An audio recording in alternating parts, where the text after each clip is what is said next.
Distinguished guests, ladies and gentlemen, good evening. My name is Daniel Faas. I'm the head of the Department of Sociology here at Trinity College Dublin.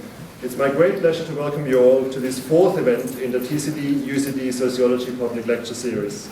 The series is supported by the Policy Institute here at Trinity College. It brings internationally acclaimed speakers to our campus to discuss contemporary sociological issues. The aim of this public lecture series is to promote informed and non-partisan debate and to offer new ideas on cutting-edge sociological issues, including but not limited to responses to the current crisis. I'd like to extend a very warm welcome and thanks to Jacopo Anaya, who is filming the event tonight, my co-organizers of this lecture series, Professor Sinisa Malisevic and Dr. Andreas Hess, who is here from UCD, and Dr. David Landy from Trinity College. This lecture series was launched in January of this year with a talk on expulsions by Professor Saskia Sassen. This was followed by Professor Lees Bach's keynote on life sociology and methodological crises in February, and Professor Jan-Philipp Reimsma, who spoke about trust and violence in May. Tonight I'm very honored that the president of the British Sociological Association, Professor John Holmwood, is here with us to discuss universities in crisis, markets versus publics, a topic of great societal relevance. It juxtaposes the neoliberal model that conceives education as a market commodity with the egalitarian view that calls for equal opportunities for all citizens. In 2005, Professor Kathleen Lynch of UCD delivered a keynote paper to the European Conference on Educational Research that was organized that year at UCD. In it, she argued that with the rise of the neoliberal agenda, there is an attempt to offload the cost of education and indeed other public services on the individual.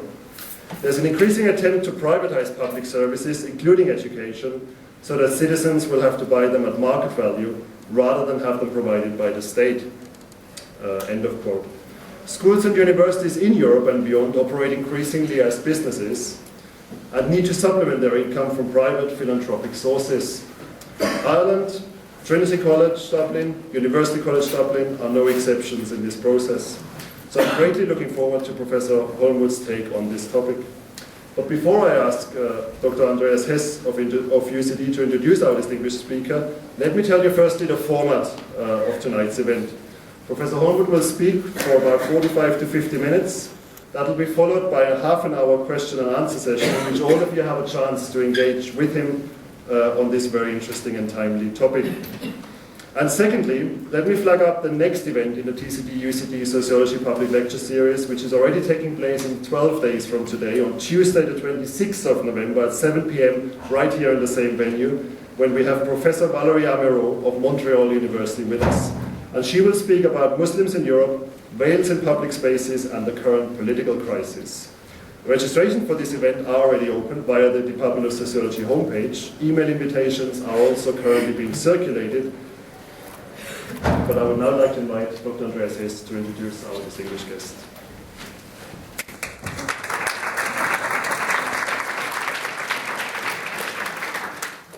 Okay, thanks very much. I would first like to thank UCD and Daniel, my co-organizer, that we found asylum here tonight, because the idea was that we would alternate between UCD and TCD, but Newman House was turned out to be booked for an award ceremony, so we couldn't have that. So thanks for granting us asylum here for the evening.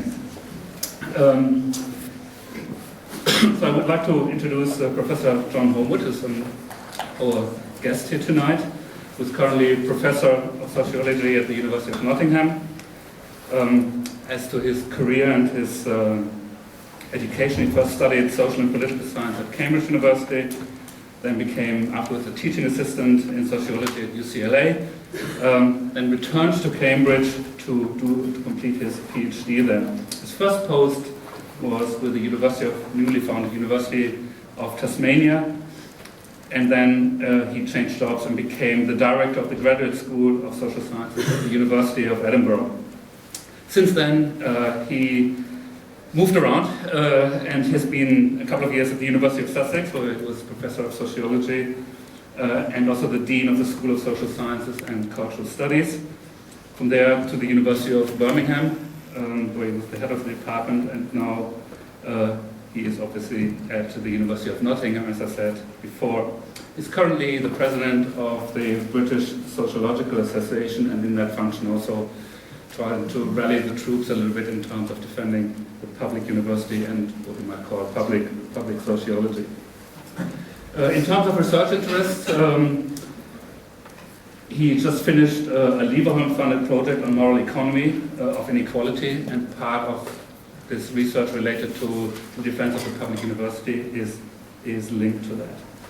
I strongly recommend one of the books that he's edited, directly linked to the topic, came out with Bloomsbury Academic a little bit back, Manifesto for the Public University. I'm not going to lose much more time. I'm sure you want to hear more of the speaker and less of me. Let me just say, in preparation for tonight, for the talk Universities in Crisis, Markets versus Publics, I just had a quick look into what's on my shelf, and the first thing I came across was Robert K. Merton's famous essay, most quoted essay, one of the most quoted essays of our time, The Normative Structure of Science, from 1942, where he provided a nice little checklist, very short, just 4 points, that provide a good, as I said, a nice checklist by which you can measure, how higher education works. 4 points he made. One was the university should defend, or higher education in general should defend universalism, by which he meant there should be no ethnocentric or nationalist bias, that truth claims are to be subjected to pre-established personal criteria, that careers are open to talents, that there should be free access to scientific pursuits, and that there should be a certain ethos of democracy, and by that he meant a kind of progressive elimination of restraints. The second point that he raised was, in 1942, maybe it rang a slightly different bell, was that of communism. Of course, it's not the communism that we know of today, but by that he meant that the findings of science are the product of social collaboration and assigned or reassigned to the community from which they stem. They constitute a common heritage. So the discoveries should be shared, it should be the products, and the products of competitions are communicized or socialized, we would say today. Scientific knowledge should be treated as communal property. That was his idea of communism in the sense of the higher education.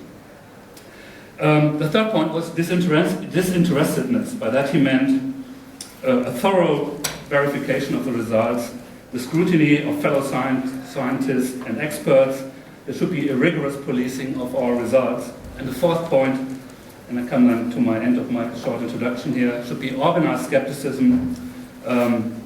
There should be no suspension of any judgments at any one level of the process of investigation.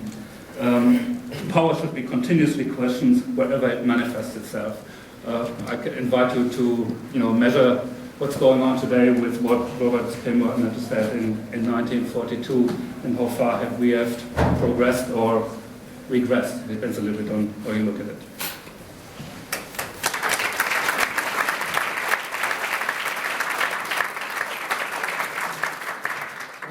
Thanks very much. It's a real pleasure to be here. I'm not sure it's a pleasure to have Merton setting the standard just before you speak, but some of the issues I will be talking about are issues that relate to the Mertonian project, and I'm going to suggest that part of the initial development of public higher education could be seen as a culmination of the Mertonian project and the introduction of wider publics into the idea of the university and the idea of science serving universalism and serving the public. But the main issues I want to be looking at, the impact of the market on higher education, particularly on its wider public benefits, including its role in democracy, and I think that would link to the Mertonian idea.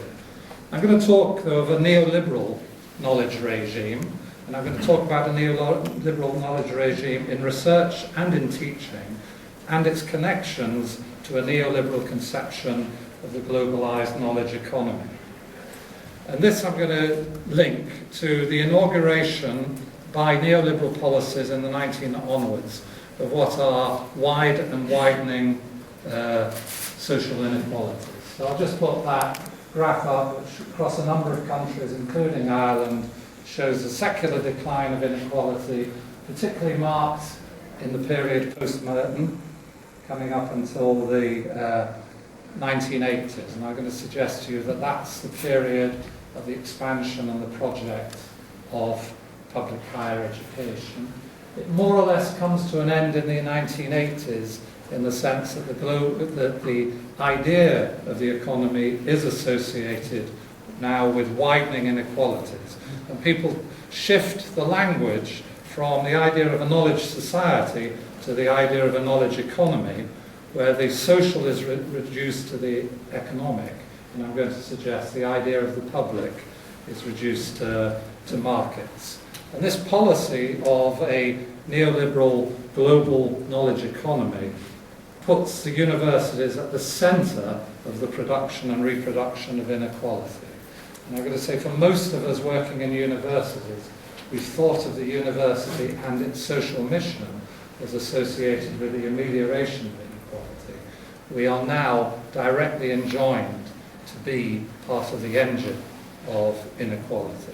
I use 10%, the top 10% of income earners, because that includes all professors, and it includes most university academics in a permanent job after they've been in that job for about 5 to 10 years.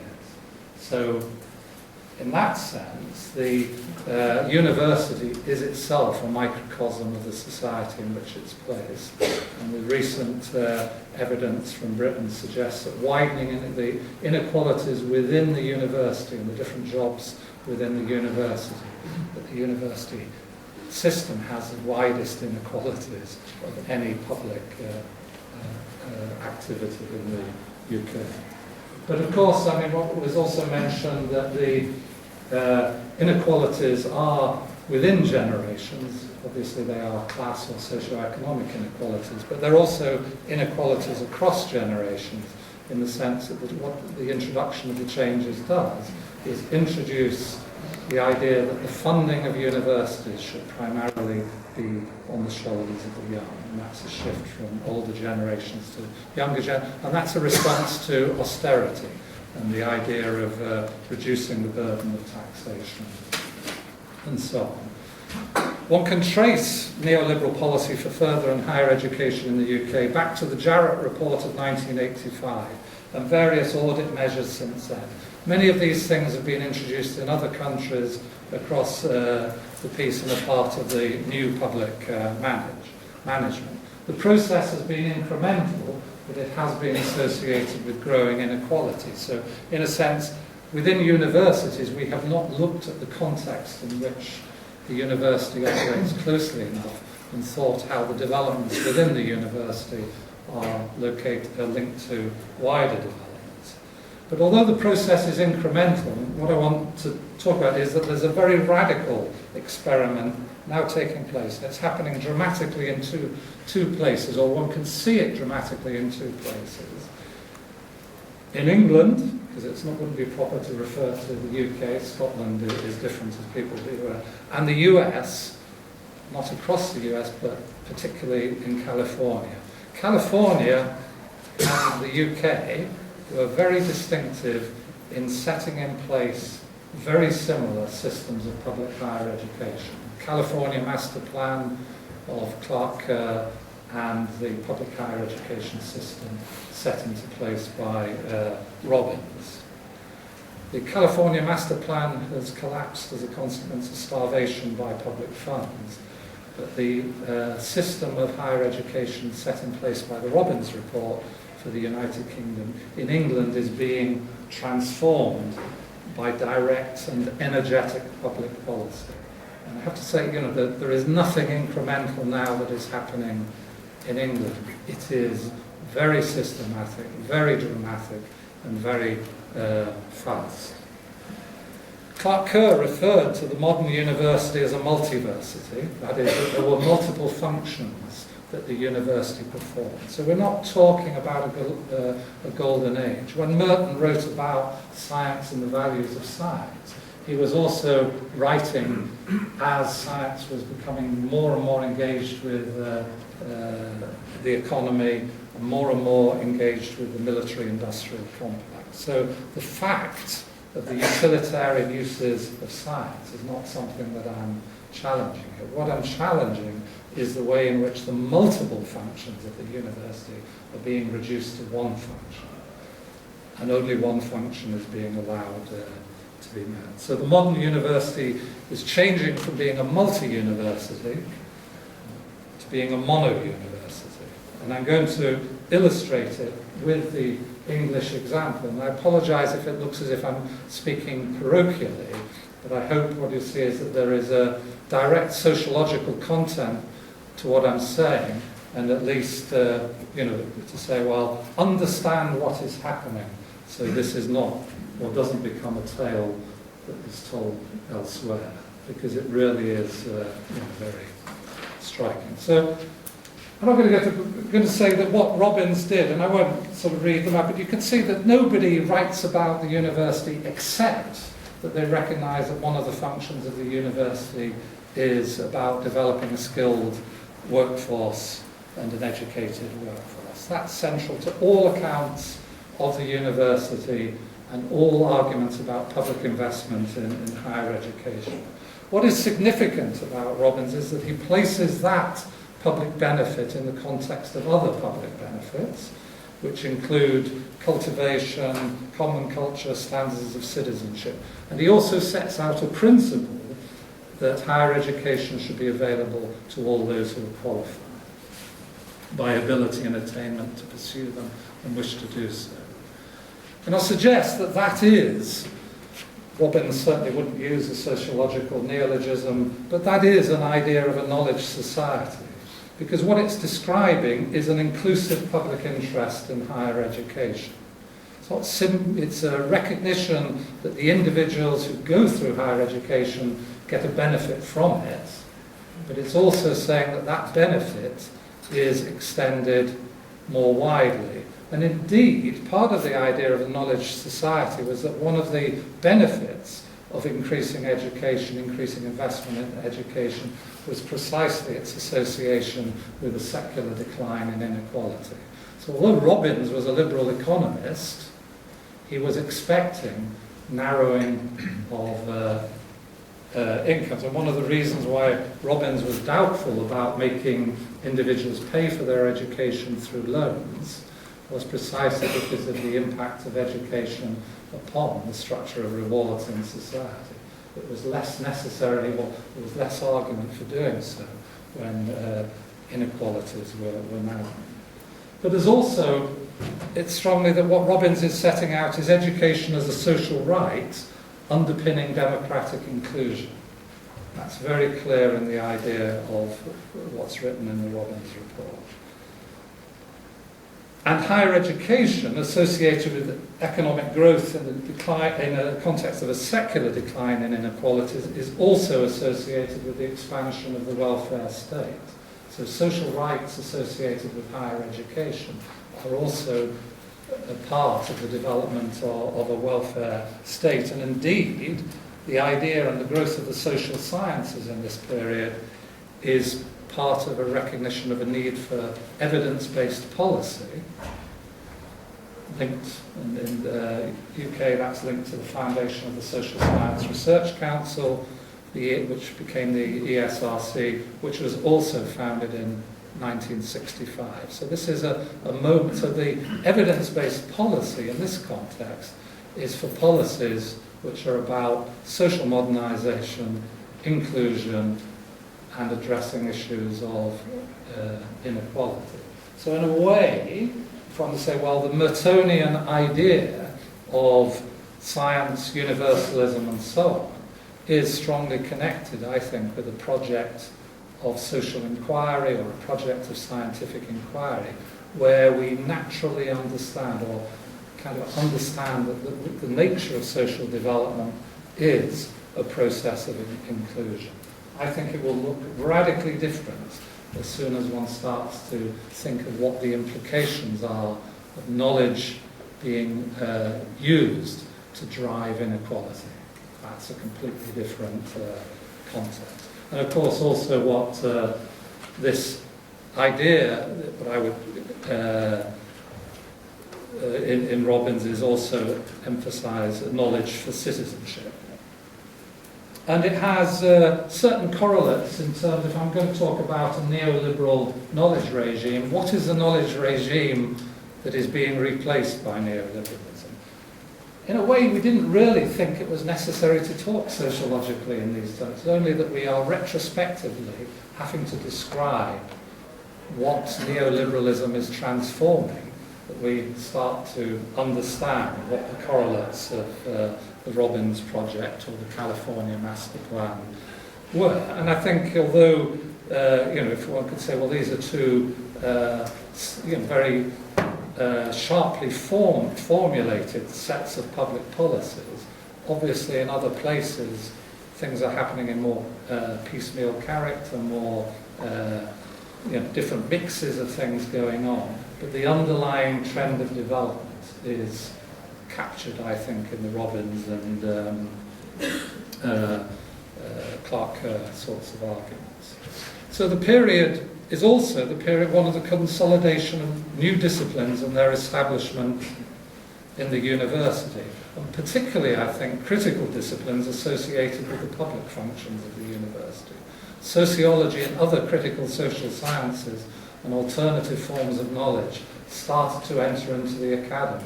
So part of the development of education for democracy, process of inclusion, is a process of an inclusion of alternative epistemologies, alternative forms of knowledge, cultural studies, women's studies, and so on within the social science area.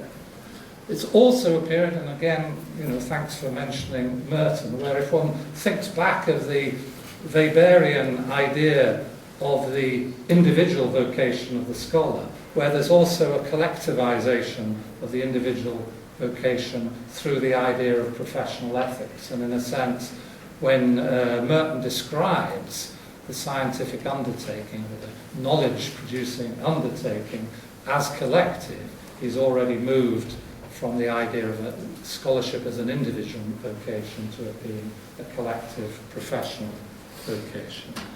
This has within it an implicit hierarchy among kinds of knowledges, and these hierarchies are relevant to what is happening today. Pure and applied knowledge, theoretical and empirical knowledge. These are distinctions that are mobilized in the time to understand the organization of collective knowledges. And it's going to return around about the 1980s, when an alternative is starting to be formed within Novotny and her colleagues' idea of Mode 1 and Mode 2 knowledges. The emergence of new forms of applied knowledge that challenge the hierarchy of pure and applied and so on. But it's important that when this argument is put forward, that it's initially an argument about Mode 2 knowledge alongside Mode 1 knowledge, which is discipline-based knowledge, speaking to the internal audience of the discipline. What I think is happening now, certainly within the UK, the arguments about the impact agenda is an attempt to shift all knowledge into a Mode 2 form of knowledge. But the period also had, as I suggested, a more radical conception of co-produced knowledge and the idea of a public agora, which is what Novotny sets out. And that's, of course, the critical studies, the engagement of sociologies and social sciences with particular kinds of movements for the expansion of democracy and for democratic reorganization. I know Michael Burrowoy came and spoke here, but of course it doesn't make sense to think of the emergence of an idea of public sociology based upon new social movements, except that we're looking at a project of democratization, which is a social project, but also a social project with implications for the university and for the organization of knowledge. And so I think what you have within this period, what developed up until the 1980s, was a strong conception of knowledge serving publics, not simply corporations, government agencies, or disciplinary gatekeepers. Indeed, the issue of professional knowledge and its purposes, Mode 1 knowledge, didn't even have to be asked, because there was an assumption of the university's relation to a general process of social amelioration. So it was possible to declare oneself ethically neutral or independent of the processes, of wider social processes, precisely because the public function of knowledge was being sorted by the way in which applied knowledge was linked to social policies which were themselves inclusive and addressing wider inequalities.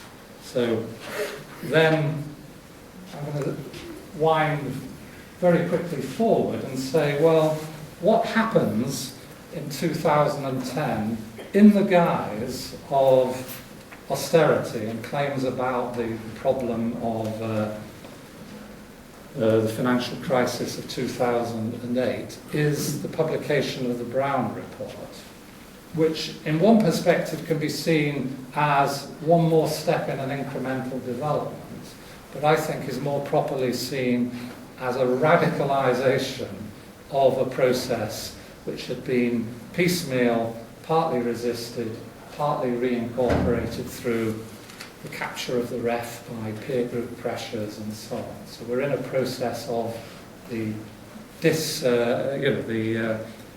dissolution of forms of what, from the perspective of neoliberalism, has been the corporate capture of knowledge in the interests of professionals.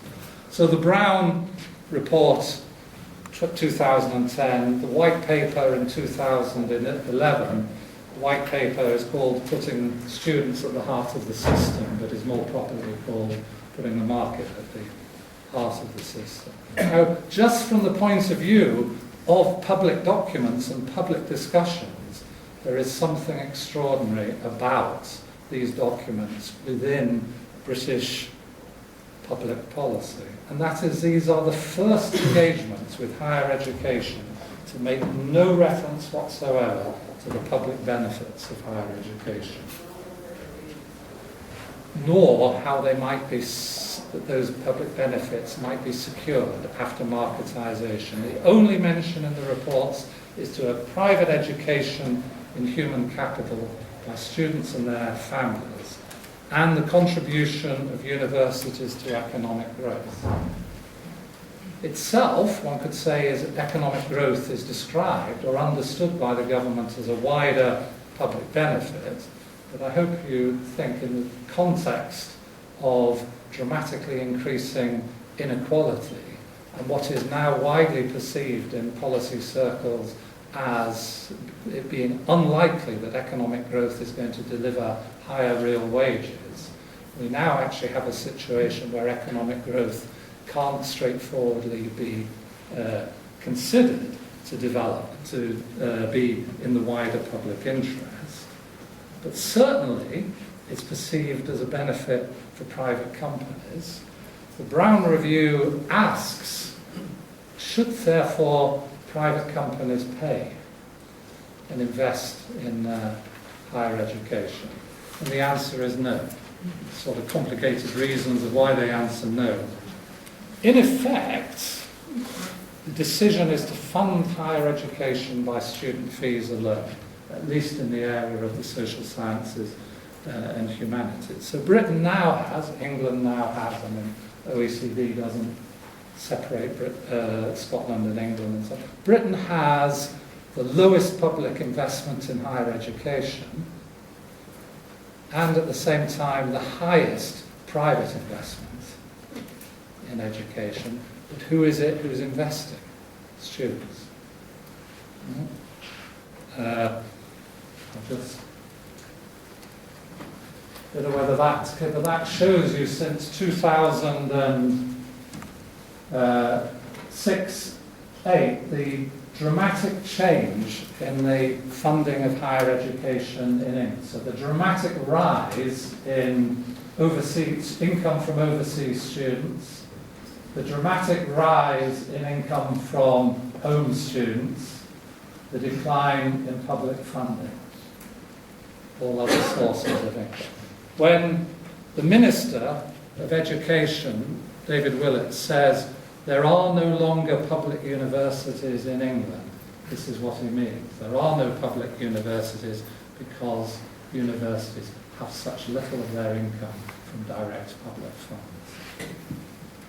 And the question has to be asked of this, well, was the system broken? And it's interesting to talk about system because what Robbins inaugurates and what Clark Kerr inaugurated in the California Master Plan was a system of further and higher education. That is, that one should think of the impact of higher education in terms of how its different parts fitted together and the benefits that were delivered to the public as a consequence of the nature of the system.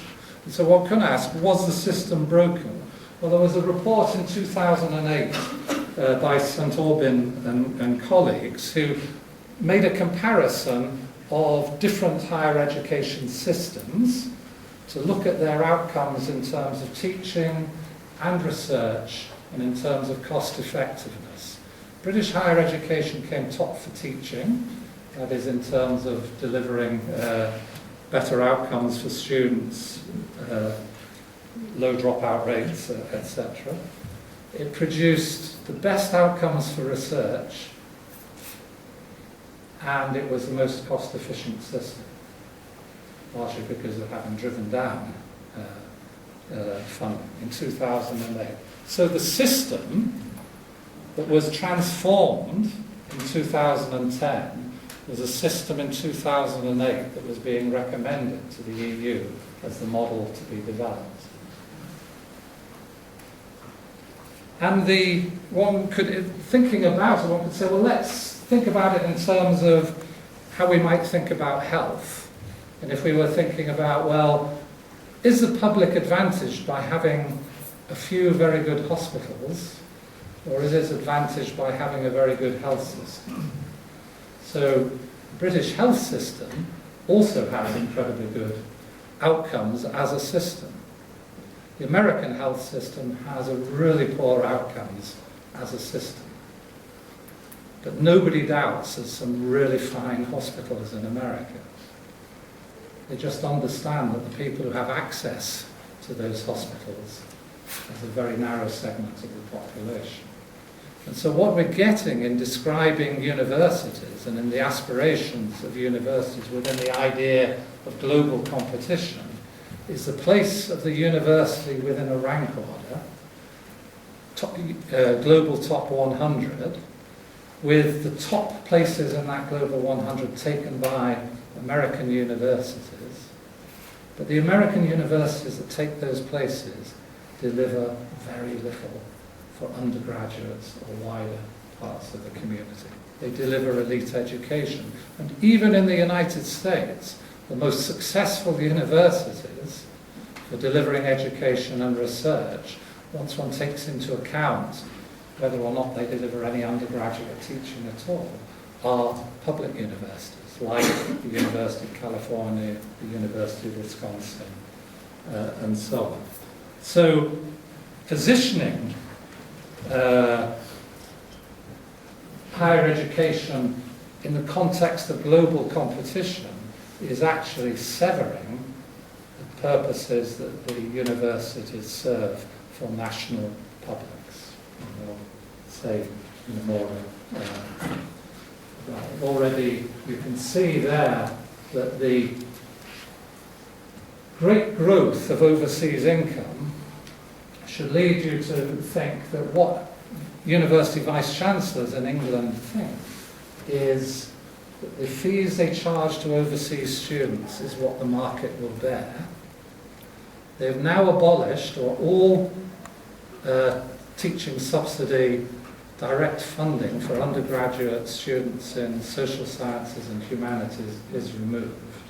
There is now no reason whatsoever for universities to charge any different fee for overseas students and home students.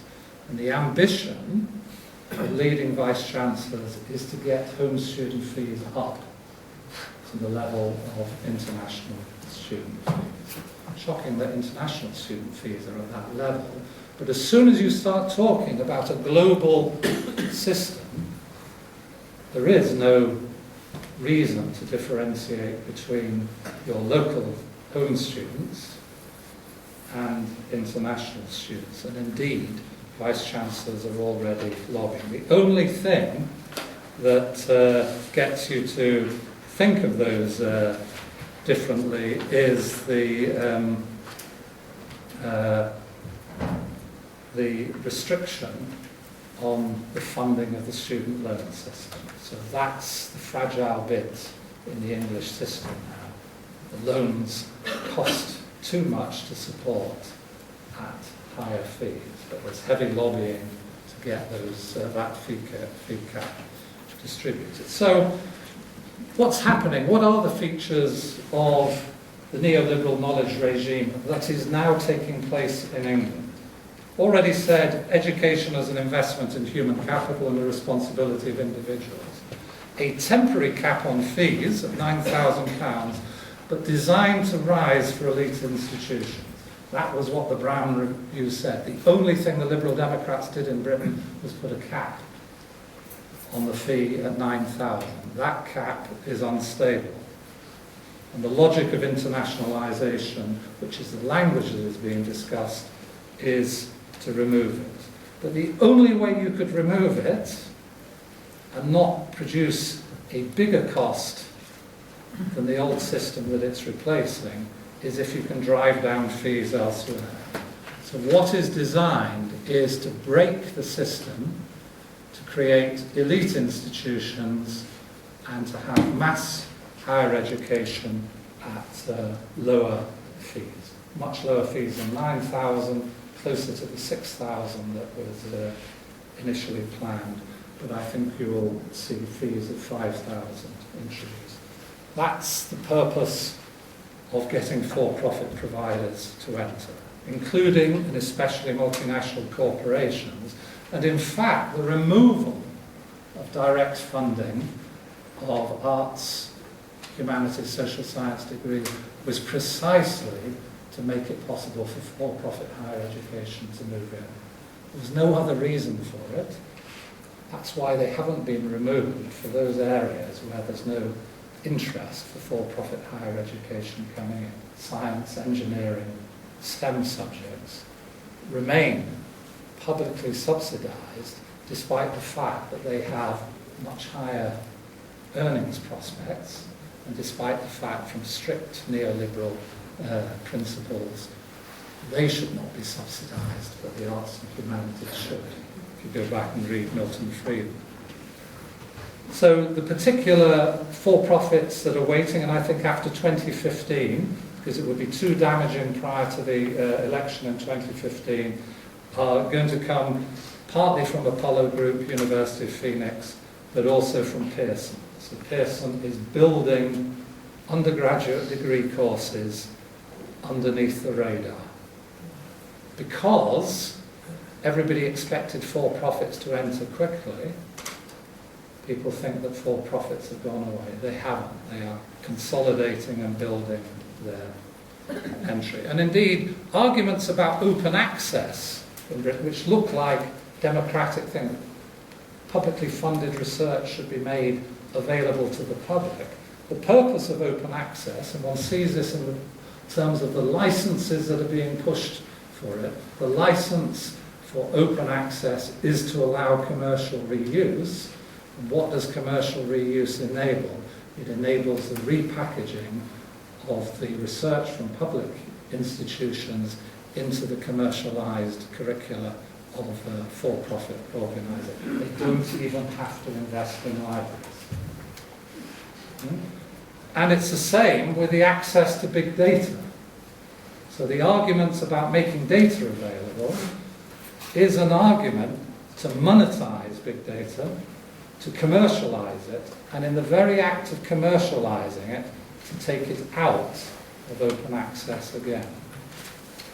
So there is no process by which the commercial mixing of data, the commercial remixing of texts, allows that remix to go back into the public domain. That remix is a commercial product, and that includes techniques of the analysis of big data will become proprietary techniques if you wish to use them. The impact agenda is a commodifying agenda. I have to say, if you want a caption of what is meant by impact agenda in Britain, it means shorten the time from idea to income. But converting idea to income is what is intended, and one sees that through the arguments about licensing. So again, open access is about making research available to small and medium enterprises, thereby encouraging academics in the sciences to license their knowledge under private property, so intellectual property rights and so on. But crucial to what is happening, I've mentioned the Clark Kerr argument about the multiversity. There will no longer be multiversities, or there will only be a few multiversities. Because the language that is being used is, and it's used by Pearson, and Pearson are very radical advocates of this policy, organising influence within think tanks, the Policy Exchange Group and so on, and publishing their own arguments on it. The unbundling of the university, that is, separating out the functions of a university and commercialising them. That means separating teaching from research. That means separating support staff from employment within the university and making them employed by outsourced companies. So you will get a bundled elite university and unbundled teaching-only universities, and the unbundled teaching universities will precisely be the ones that are vulnerable to the competition with for-profit companies, and for-profit companies are in a sense seeking to undo that. And again, if you think, no, he must be making this up. Universities UK has a series of reports on modernisation and efficiency, because obviously if you decide as a Vice-Chancellor that you're going to get more money out of students, you've pushed to have the fees raised to them from effectively 3,000 to 9,000, and you want the fee cap to removed. The language within the university becomes twofold. One, it becomes a language of, oh my gosh, these students are paying more. We must manage their expectations. They might demand more, so let's tell them not to demand more. That's managing their expectations. But the other thing is, let's give them value for money. What does it mean to give them value for money when you're taking a huge amount of money off them? What it means is actually driving down costs locally. Phase one is outsourcing of the support services of the university into companies like Serco, G4S, and so on. Big multinational companies lobbying in relation to health services as well as education. But phase two of the programme, explicitly set out by Universities UK, is we have to take this to other functions of the university, research and teaching. That's massive online courses, is how they say. And the government now starts talking language of freeing the university. And what is a university to be free to do? It should be free to pursue for-profit activities and to seek for-profit partners, and indeed even to change their corporate form. That is, amongst the lobbying documents and various things you see the possibility of managerial buyouts of universities being put forward as radical, disruptive ideas that might help create a market. And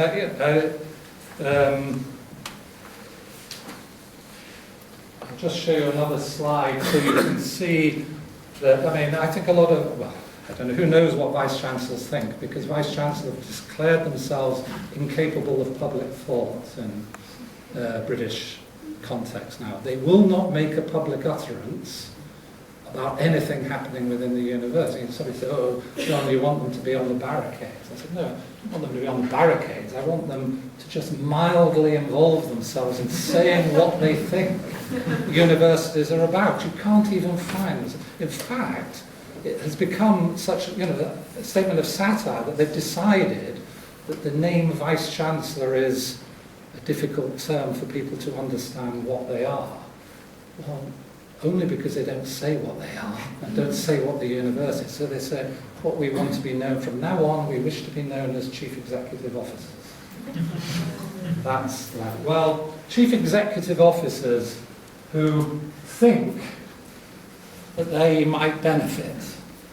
This is how many universities do you think are going to succeed in the brave new world? So that's the structure, the distribution of higher education. Obviously there are different sized universities here, but I reckon at best the elite starts here.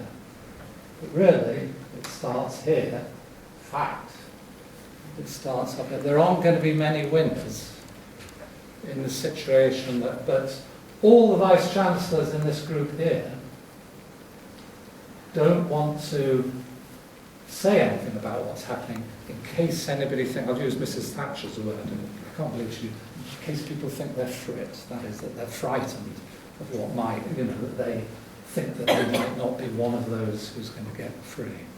But this is the stratification of higher education that's emerging in Britain. But part of what is happening, why this is happening, as I say, is one should think of neoliberalism not simply as a public policy applied to it. It is a theory of knowledge. That's why it's so important for us within universities to address neoliberalism not as a policy applied to things, but as actually a theory of knowledge. And the key issue of neoliberalism as a theory of knowledge is that it understands the market as a solution to what they see as a problem of knowledge. Problem of knowledge is one of exclusion, problem of monopoly, and monopoly is understood to involve the collective appropriation of power. Obviously, the state is perceived as a form of monopoly, and so there's a state-market dichotomy there. And that state-market dichotomy is now being applied to higher education, or even if universities have never been state-directed and occupy a different status. And from the perspective of neoliberalism, monopoly doesn't arise as a consequence of market failure, but as a failure to establish markets. That's why all the emphasis is on deregulation. And from their perspective, the market is a means of aggregating knowledge based upon individual points of view deriving from different locations and interests. So they have a kind of quasi-democratic view of how the market might operate in those terms. Social organisation, especially where collectively created, is a potential distortion. So it's no accident that Merton identified collegiality in the collective organisation of knowledge. And that's precisely what neoliberalism attacks, the collective organisation of anything. And social organisation is a problem from the perspective of neoliberalism, which is also a critique of society and an argument for rational public policy designed to produce market-aligned behaviour. So if you look at the policy agenda in Britain, the policy agenda is how to produce evidence to create market-aligned or rational behaviours. That's from a short description of nudge. And so one might say there's a paradox of what is happening from the perspective of, say, a Mertonian approach to this. The classic Mertonian critique of Burawoy was that Burawoy politicised the process of knowledge production against the universalism and disinterest that Merton describes. But what is happening behind our backs is, in a sense, the politicisation of knowledge production through its marketisation and through the representation of the market as a neutral mechanism, a mechanism which will take the politics out of policy. It only takes the politics out of policy by reducing policy to the market. So marketisation is a process of deliberate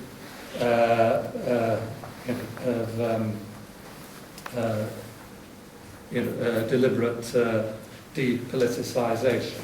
And that includes, I'll suggest to you, even the process of holding the government to account is now being argued within British public policy, English public policy, because Scottish Assembly won't go in that direction. Because what is being discussed is the use of big data commercially in order to take over what were previously public agencies supported by the government to provide the means of criticising and holding government to account. So one of the white papers suggesting it has been privatised. The language doesn't use private, it says it's been mutualised. It's going to be, well, most of you know that the English middle class love John Lewis. So long as they can describe everything as if it's a branch of Lewis's, it looks as if it might be acceptable. So the behavioural change unit is going to be a mutual in which there will be government investment, private venture capital investment, and self-ownership by the academics in it. That's the commercialisation of academic. And if any of you follow health sector debates in Britain and know about the holding hospitals to account by above and below average death rates, that is provided, data is provided by Dr. Foster, a private commercial organisation of academics, venture capital, government investment to hold public sector hospitals to account. So there is a massive project of commercialisation taking place in the area that the social sciences have regarded themselves as providing evidence for policy. And the problem will be is getting access to the data. You can get access to Dr. Foster's data, you have to pay for it. You have to pay to use their proprietary techniques. And this goes through a whole series of policy interventions, something called What Works, which is the reinterpretation of evidence-based policy as policy-based evidence. What works, given the inequality, given rising inequality, what would work, given that we're going to do nothing about inequality?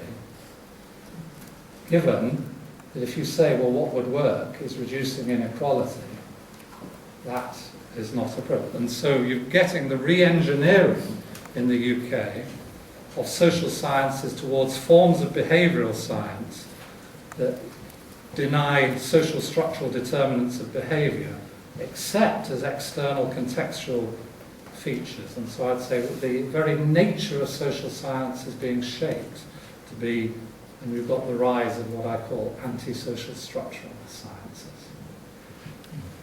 It is, however, I won't go into a bad science policy, but of course that would be to use the evidence about whether this science policy works. So just now finish on saying, well, what is really going on? And I think I'd like to now say, well, what neoliberalism is, in order to sharpen this, is to say it's an attack on publics. It's wrong to think of these issues as in terms of the dichotomy or a dualism between state and market. And in the more expanded version of this, I refer to John Dewey's argument about the state is itself dependent upon publics. One shouldn't think of the state as straightforwardly representing the public interest. What one needs is for publics to be able to self-represent themselves and form themselves, and through that place their interests in the context of the formation of policy. So I'd say, well, the public is by definition dialogical. That is, you couldn't have a public except that it was formed in discussion, conversation, and in dialogue. The major contrast with the market is that the market is non-dialogical. The market is an aggregate of perceived self-interested individuals acting in a self-directed way, whereas markets necessarily have to introduce the issue of other direction and consideration of the impact upon others. So it seems to me very significant, and this is, I'd say, well, how this ties up with the moral economy. I'd say, well, what a moral economy would be about is reinstating publics, reinstating dialogue, not taking politics out of policy, but putting politics into policy, which is in a sense to put publics back at the centre of policy formation. And so the attack upon the public university is highly significant, because the public university serves as a space for the production and dissemination of knowledge, including the evaluation of expertise. So for me it's highly significant that current neoliberal reforms attack the public university through the privatisation and marketisation of its functions. So I would say, well, what the privatisation of the public university is anti-democratic, but it also seeks to reconfigure the social sciences to establish the hegemony of anti-social science as well.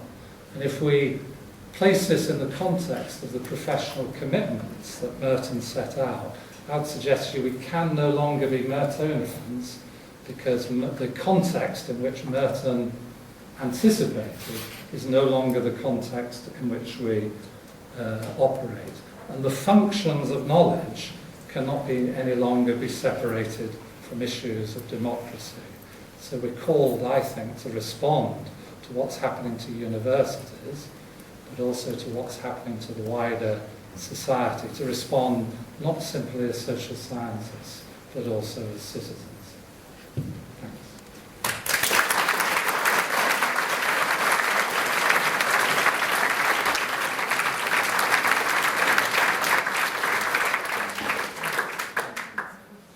Well, there's time for questions.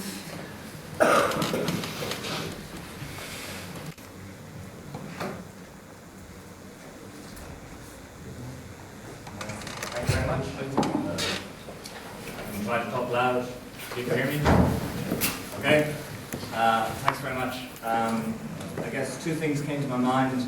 Our president recently attracted some ire, probably some celebration, for referring to neoliberalism in talk, which was not particularly deliberate in his capacity as president.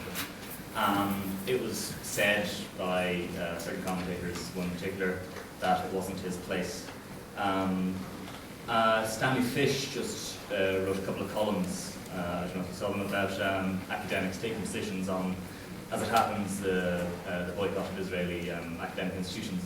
And the debate followed about academic freedom, in which Fish tried to specify a distinction between, say, defending academic freedom and defending other concerns, other civic concerns. To what extent do you see some tension, I guess, especially given your office, or how important do you think it is to observe Fish's distinction? Because the implication of what you're saying is that really it's a civic responsibility to defend. Also, sorry, I was at an event, I forgot this, for Horizon 2020, and I asked a minister and I asked various persons involved at the European level if the idea of funding humanities research could be just said to be a matter of funding liberal education, and that a liberal education in a society would be linked necessarily to a liberal democracy. And could a politician imagine presenting defending the argument? Could an academic imagine putting it? The answer in both instances was no. That it wasn't something to articulate. Okay, I mean, there's several things there. Because I have written about that one shouldn't use the idea that there is a politicization going on through marketization for a more radical politicization of the university. What one is doing is trying to protect the space of the university as a space for dialogue. That requires certain ways of being open to other kinds of possibilities and other kinds of criticisms of viewpoints. So there's no way I would wish to exclude neoliberalism from the space of discussion within the university. What I'm pointing out to is the neoliberal attack upon the university as a means of excluding other positions, from within it, and by directing everything towards the impact agenda. So I'm not generally in favour of using things like professional associations for particular kinds of political projects. And I don't ever indicate I'm president of the British Sociological Association, even when campaigning for the public university, even though I think it would be madness if professional associations didn't support that kind of style. I would rather argue it as something to persuade my fellow sociologists to engage in this campaign, but not, in a sense, persuade the British Sociological Association as a corporate entity to do it. And I think that there is a difference. I think the significant thing, had I planned my time better, let me just show you what the public. People often say, why should people invest in liberal education? Why should there be public funding? And, hang on, it's the one before I want. The public is completely hostile to the changes that are taking place. So it's kind of interesting about politicians that they wouldn't dare present these arguments, despite the fact that they would be presenting them to a public that largely agrees with the arguments that they wouldn't dare to present.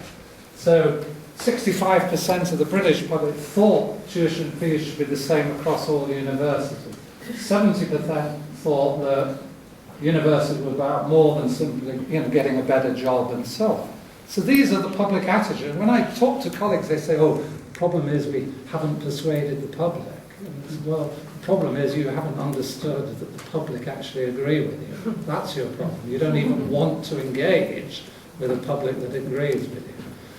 But look at who doesn't agree with us. So the interesting, and the aspiration for higher education as being universal. The big debate on social mobility in Britain at the moment, and David Cameron described himself as absolutely mortified that people from private education don't seem to dominate British public life.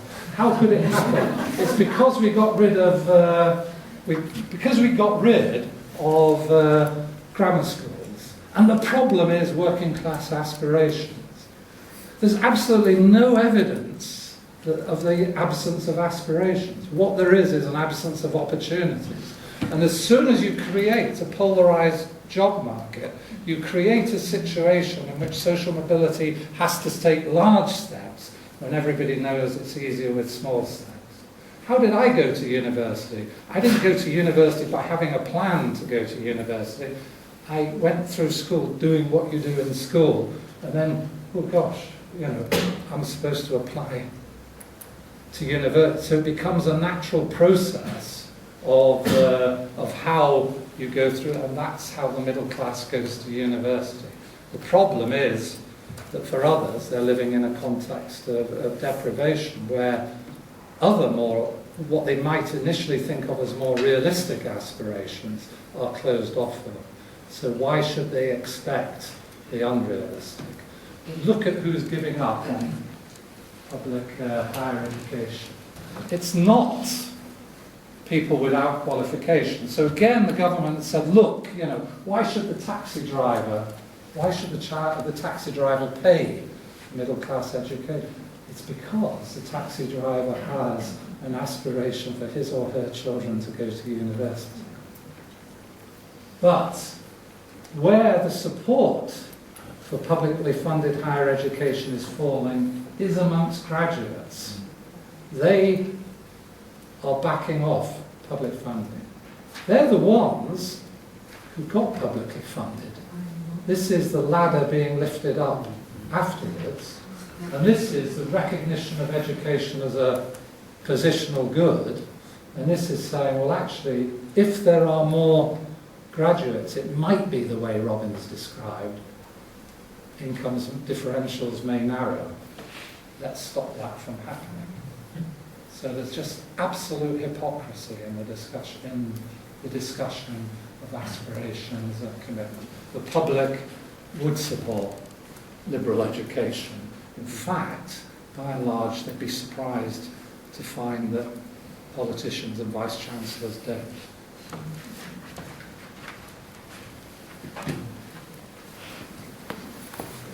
Could you please state your name and your affiliation as well? My name is Pat Hahn, and I was in here today at graduation for education. I'm past president of the AFTI, so that's my reason for being in here. But what I would say is that what you talk about, the language there, taken from sort of the market, the CEO, the value for money, the driving down costs and so on. I think we're missing the point really in all of this discussion that is going on between liberals and neoliberals and all the rest of them, because it is really the bankers of the world that have taken over. There is a very interesting book called Money and Power, How Goldman Sachs Have Come to Rule the World, by a Wall Street insider journalist, and he describes fairly well what is happening. The second part of the name of the book, How Goldman Sachs Have Come to Rule the World. And on today's Times over in your country, Goldman Sachs and the other investment banks involved in the privatisation of the Royal Mail made 1.2 million in probably 2 weeks.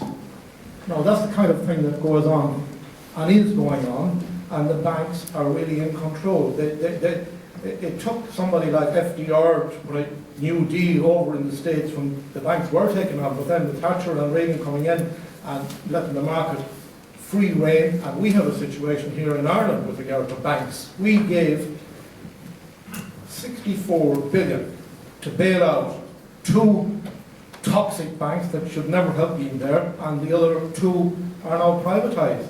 So what is happening is that the language of bankers has come in right all over. And as you say, the provosts and presidents of universities now want to call themselves CEOs, which is the language of bankers. So until somebody comes in and stands up in simple language to these bankers, and I could use another word which rhymes with bankers, but I won't in this solid ground here. But that is the problem. And it was, we have an example of it where FDR in his New Deal did stand up to them.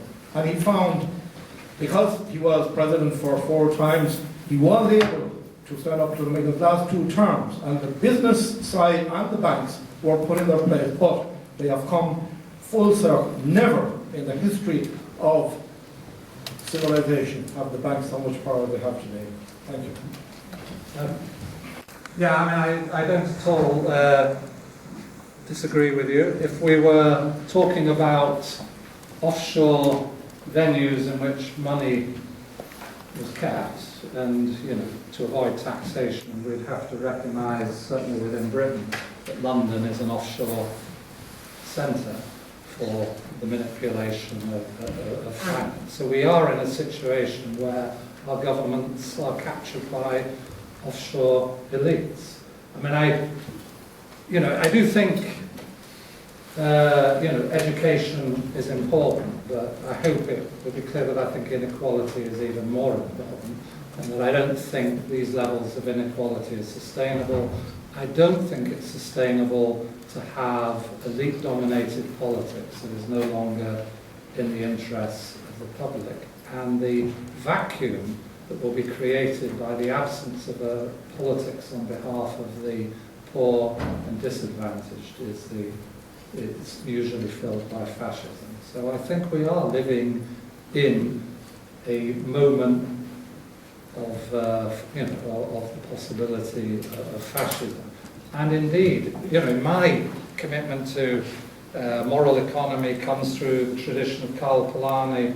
Karl Polanyi wrote precisely about globalization, which he called the planetary economy, and the simplicity of the idea of freedom in liberalism at that time was what created the space for a fascist response. But I think we just have to get increasingly outraged about I mean, I don't know if people saw the reports of the city of Detroit going bankrupt. In going bankrupt, will they pay the bankers or will they pay the pensions of poor people in Detroit? And they will pay the bankers. And it's absolutely, and in a sense, they are too big to fail, but they can't even perceive what it would be for them to do something different. Wasn't there the debate between two bankers about their income, 6 million, 4 million, 10 million pounds, two bankers in Britain, that represented the totality of the British contribution to the Philippines.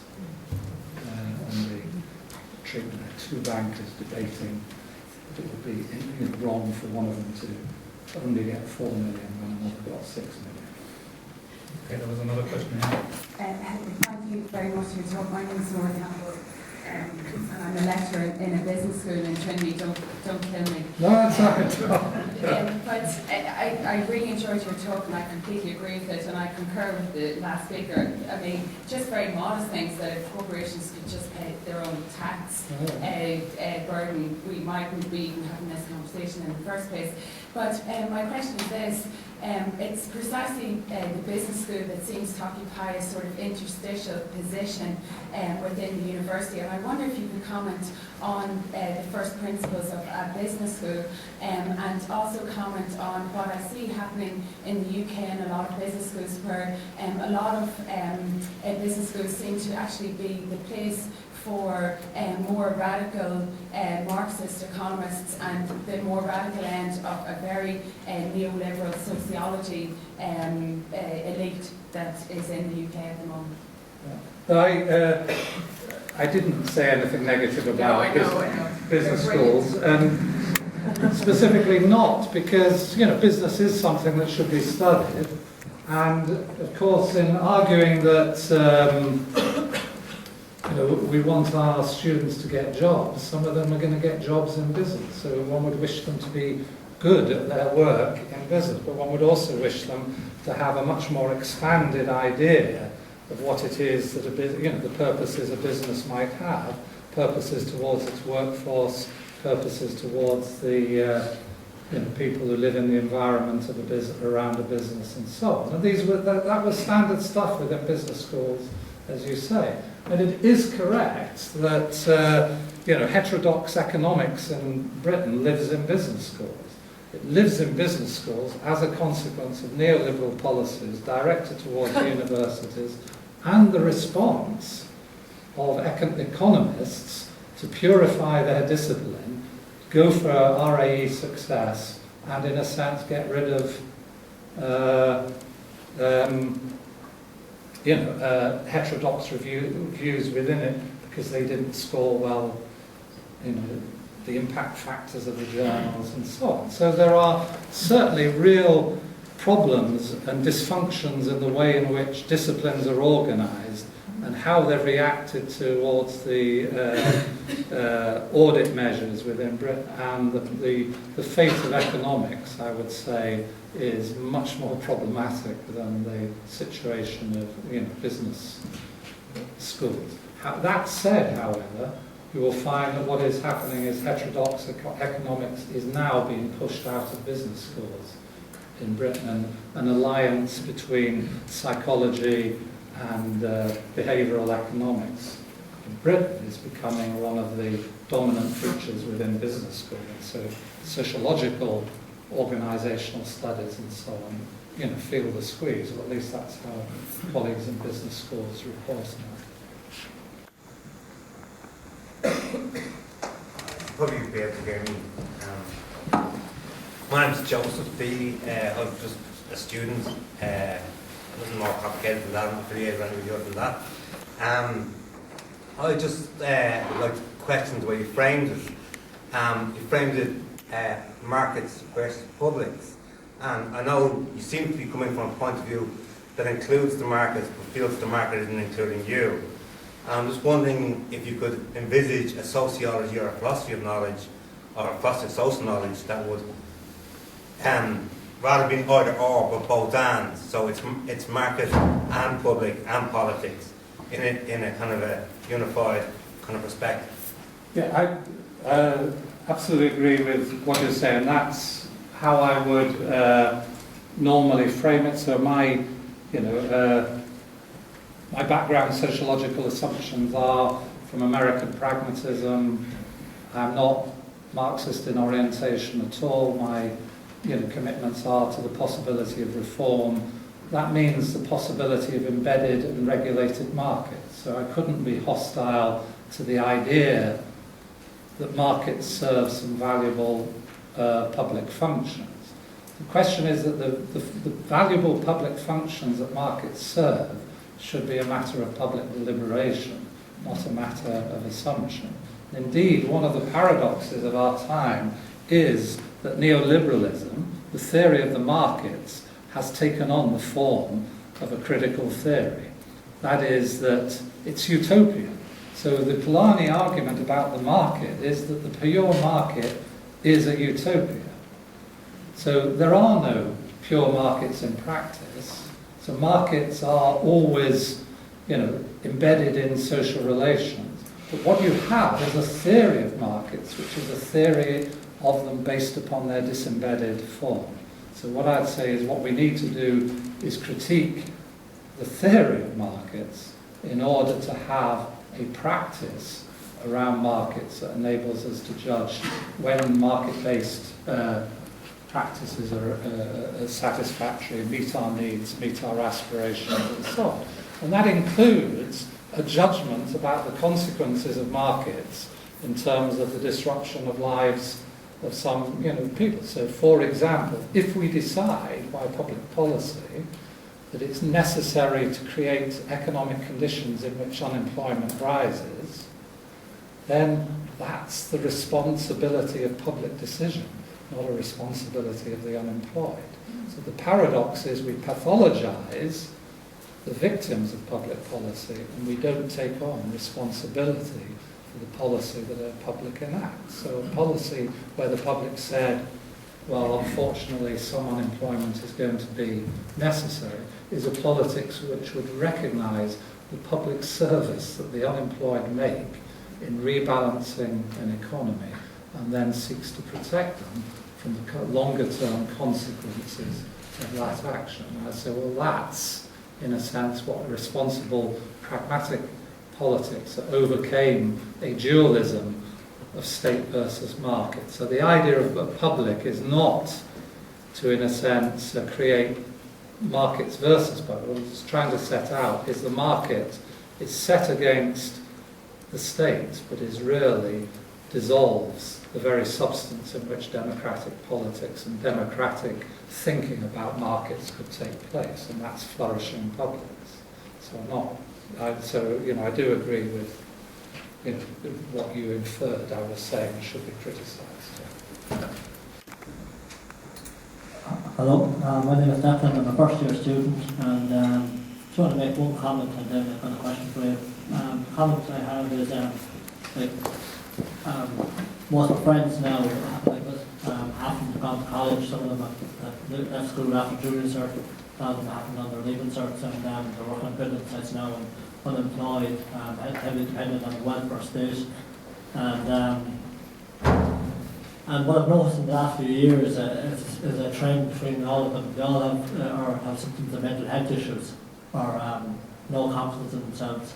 So that's my comment. And my question is, these experts that are talking about implementing these neoliberal policies, privatisation of the third level of education, are they not thinking about the consequences of that in the wider society, like, again, mental health issues and high crime rates? How are they going to pay for all those problems that's going to occur? Like, say, that has happened in the United States, in the United Kingdom as well, wherever they privatise a market, they have to pay for it in a different way. Yeah, there's lip service paid to those issues. So, interestingly, despite the fact that in Britain the Brown report and the White Paper made no mention of the wider benefits of higher education. Indeed, almost by the logic of what they were trying to do, they couldn't. Because if you'd mentioned the wider benefits, there would have been an argument, well, then there ought to be public support of those wider benefits. And so trying to argue that there should only be private funding of higher education, it would look a bit odd if you started talking about the public benefits of higher education. However, and I think it is a consequence of the campaign for the public university, the government now has published a paper on the wider benefits of higher education, and the wider benefits of higher education are precisely as you say, it improves confidence, well-being, and so on. But it ought not to be the situation that the only way we can produce well-being and confidence is through higher education. So there's a failure for the Robbins principle was higher education for all of those with the ability and the inclination and the wish to pursue it. So we ought to also be pursuing decent lives for people who see their lives in terms other than the pursuit of higher education. Otherwise, that's a form of narrow elitism. So the real thing that I'm, I just have to say, I'm just most aghast by is the idea that governments can explicitly leave behind a section of the population and, in a sense, project the failure of government as a failure of individuals to behave in the way that governments would wish them to behave. There has to be more respect for people, more respect for people than that. And you're certainly not going to get people into higher education. In particular, the big thing that's happened in Britain is the collapse of second chances, the collapse of part-time education, and the collapse of adult returns to education. They've fallen by about 50% since the introduction of fees. So I think it's it's kind of really important. And I would say, well, if one looked at the Scottish discussion, you will see that the Scottish discussion is about maintaining public higher education, but also having policies for young people who don't go into higher education, and policies that benefit them and treat them with the same sort of respect. So we shouldn't only respect people who get on and are socially mobile, we should respect people who, and there's no reason why we couldn't improve the lives of everybody. That, for me, is what an inclusive public policy is about. But one thing I said, because the issue of bankers is raised, it is significant that one aspect of British public life is you sit on a body recommending something, and then you leave that public body in order to join the corporation that benefits from what you're recommending. So it is significant that the Brown Review, that Sir Michael Barber, who sat on the Brown Review, is now the head of higher education at Pearson. So those sorts of connections of, so you say, well, do they not think about well-being? Well, Michael Barber can write about well-being all the time. So lots of stuff on well-being in Michael Barber's writings. One has to imagine that he's sincere, but he's much more sincere about pursuing the interests of Pearson than he is about pursuing the interests of well-being.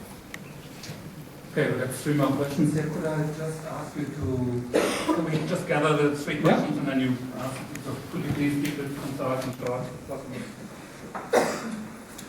My name is Kieran McKinley and I'm a project management student at Queen's University in Belfast. You've explained very well where higher education is heading, and yet maybe we can elaborate a bit more on where you think it should be going to. So if you had one of these CEOs / Vice Chancellors sitting in a room who was willing to talk, what would you want him to say was his vision or purpose for higher education? Hi, my name is Alessandra. I'm a master's student at UCD.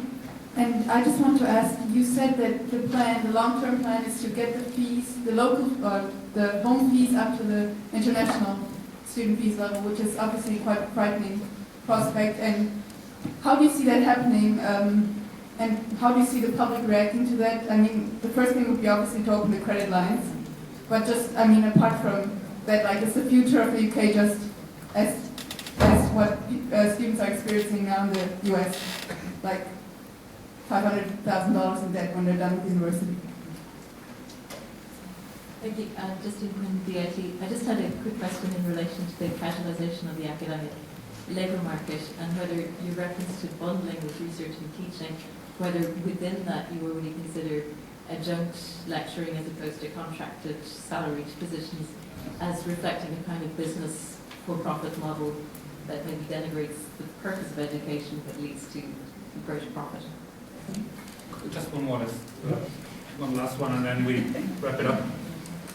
Marnie Holbrook, involved in a campaign and a charter for the defence of the public university in Ireland. I just want to ask a quick question around the concept of public. Because on the one hand, I absolutely agree with you the importance of reclaiming the word public. In a privatised world, a market world and so on, it is incredibly important politically to reclaim that word. And yet, and this is my question to you really, I have a difficulty in understanding public in exactly the same way that you do, in the sense that first of all I think that neoliberalism has come from social class, from capital. And it has actually become very public, and there's a problem there with our use of the word public. But secondly, the huge divisions in society precisely means that actually people are marginalised, they don't have a civic sense, and the very graphs that you show mean that actually people don't identify necessarily with the word public. It's been stolen from them. And so as part of the debate about this university, I would argue, because I'm a Marxist I suppose, but the question of class is important and has probably never been so important because of the huge divisions in society. And while I absolutely agree with the major problem of inequality, I can't really see how one can analyse that without the question of social class. Okay, well, taking in reverse order, the reason why I don't want to use the language of social class is it's not a language that people otherwise use, and therefore, if you say there's a difficulty in using the language of the public, there is equally a difficulty in using the language of class. So something has to be reclaimed. The reason why I would like to reclaim the idea of public is, how does one use class to explain the dominant experience from the 1930s through to the 1980s of declining inequality? It just so happened that capitalism expressed its class relations in terms of increased equality, and now it expresses its class relations in terms of widening inequality. I would say, well, reform and the public engagement with reform is possible, and that demonstrates that it's possible, and it's possible precisely because one uses and is outside the language of class. So that's a kind of personal sort of preference, but it doesn't stop us being in favour of the same thing. So I hope that's okay. So I'm going to have a bash at rehabilitating the idea of the public. Reason for doing that, though, is also because actually the public is continually invoked, and so I think it's really important to subject the public to social scientific examination. That usually in the academy means deconstruction. I would prefer to suggest that the real task for us is to subject it to a work of social scientific construction, not to social scientific deconstruction. I am very much exercised by the issue of casualisation and so on. It is about, so the second phase of the efficiency that is being driven by Universities UK is efficiencies in use of staff differently, and in Britain that's associated with 0 hours contracts for casual staff and so on. So all the problems of the contemporary political economy are inside the university. So if we're an ivory tower, we're an ivory tower based upon the labour in the basement of some people who are being exploited within the activities of the university. Can I try? What would? No, there was another. Oh no, I think I don't know. There was a question of what would I do if had a vice chancellor, got vice chancellors sit there. They are almost a lost case. That is, they are not capable of exercising. So when we did, the early phase of campaign for the public university was that we wrote to vice chancellors asking them, particularly Russell Group vice chancellors, will you say something about the book? One of them responded by saying, it's completely unfair you say I've not spoken out. And the example of speaking out was one blog within the Vice-Chancellor's message to his university. That was that Vice-Chancellor speaking out. So they not speak out because they fear the consequences. And if you look at David Willetts' return to Robbins, and because David Willetts is this sort of really sort of shiny, happy sort of person. I mean, one of the great things about doing blogs is you have to choose an illustration. I've chosen, to illustrate David Willetts with a slightly sort of cheerful but uncomprehending robot. And he's sitting under a tree with a bird coming out of his head, because that's frequently the character of the comments he makes. So at the end of rewriting Robbins, he says, at last, we have finally realized the Robbins principles. And one of the things he says that is a realization of the Robbins principle is placing education in the Department of Business and Innovation and Science, where there is a minister who recognizes the task is to support science, not to direct it, and to respect the Haldane principle of the independence of science from government. At last we have the proper governance of science. And what do Vice-Chancellors respond to? Absolutely the most direct statement of the of government interference in science. This is how they respond when David Willetts says this. And if you look at the Russell Group website, I'm a member of a Russell Group university. Let's switch the camera off. No, I'm a member of the Russell Group university. This is why I've moved on from different universities. No. Nottingham is a member of the Russell Group. If you look at the Russell Group website and you look at these public statements of the Russell Group website, they go something like this.